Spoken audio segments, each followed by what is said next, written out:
This little object is a remnant of a wasp nest.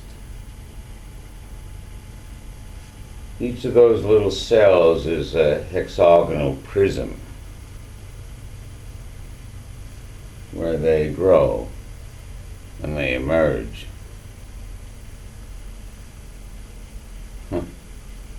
It's a pretty remarkable structure.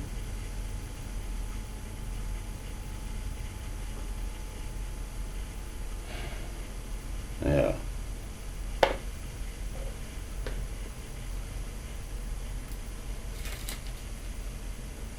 There are not too many shapes that can do that.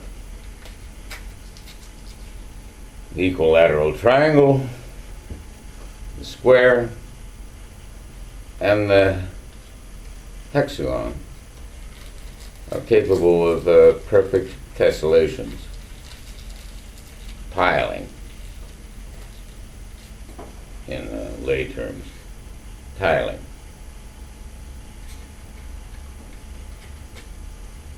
If you lay a hexagonal tile, that's all you need. If you lay a pentagonal tile, then you'll need extra. Extra what? I don't know. And so on. The triangle, the equilateral triangle, the square, and the equilateral hexagon are the only shapes that I know of capable of perfect tessellation.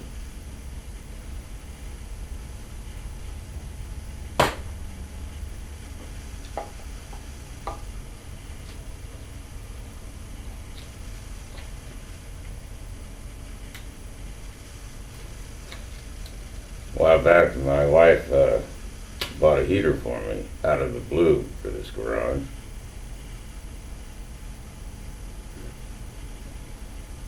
She thought it was too cold.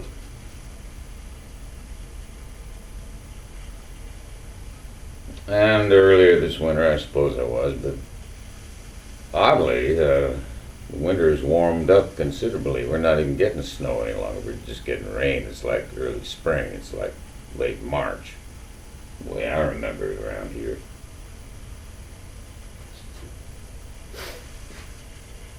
The worst winter we ever had that I remember was in 1968 when I was a junior in high school. That was a bad, bad winter. It was cold. It was like the Arctic because, well, during the day it was only, 25 degrees below zero at best. Sometimes 30 degrees below zero, but at night, 45 degrees below zero. And to no surprise, the pipes in the locker room at the high school froze and burst open. And that year I got frostbite on my fingertips. And I was in the wrestling team. Brother, that was a hard year. I hated that year. I had to wear glasses that year. And I hated glasses. Of course, I wore them a long time, but I soon realized after my bout of glasses wearing for 1 year,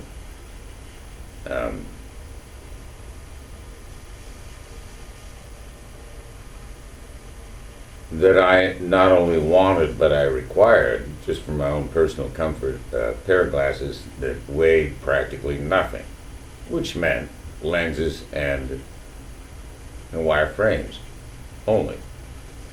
And for a long time I wore glasses resembling, I admit, John Lennon's. And they're just lenses and, wires to go behind the ears, and that's the kind of glasses my grandfather wore, my grandfather Shaw, my mother's father.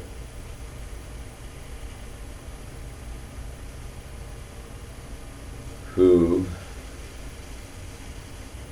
I like to remind myself from time to time, was a civil engineer in New York City during his long days there.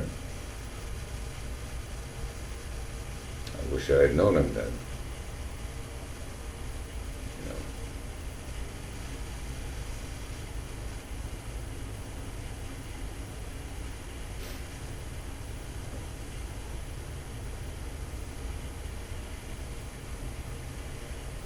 He went through a hard time during the Depression.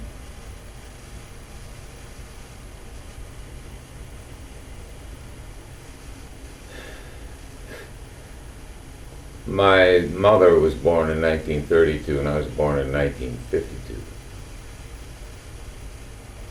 which meant that we were 20 years apart.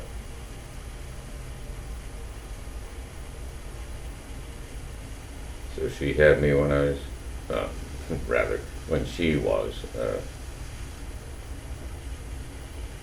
20 years old. That can't be right. Just a minute. Maybe she was born in 22. That'd make more sense. She was 30 years older than me. Yeah, that was it. She was born in 1922. There you go. Because she graduated from high school in 1940, and I graduated from high school in 1970. We were 30 years apart, not 20. There. Now I got it right. And I looked at her yearbooks, and I have to say, my mother was a pretty girl back then. And my sister, 8 years older than me, half-sister, you know, her father died in World War II, leaving my mother a widow, which happened to many women.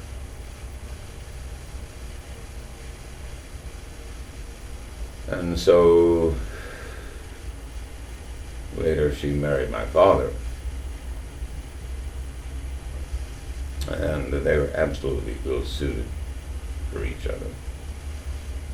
She was a bossy, demanding woman.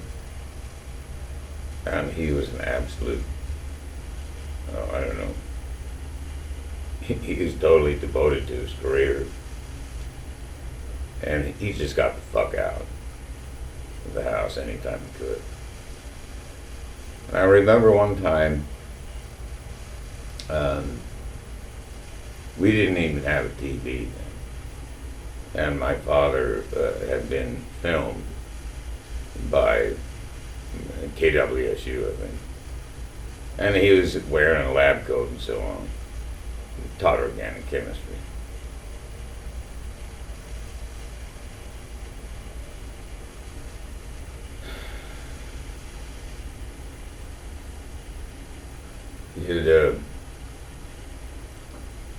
He had worked on penicillin during the war years,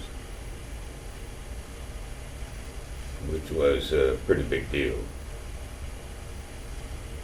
And they managed to perfect it. I don't know how much he had in it as a graduate student, but I think he had plenty.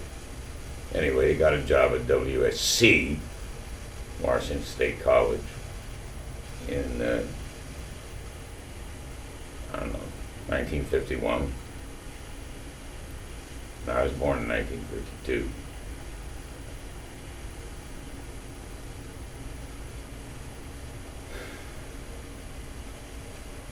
And 8 years later, they got a divorce.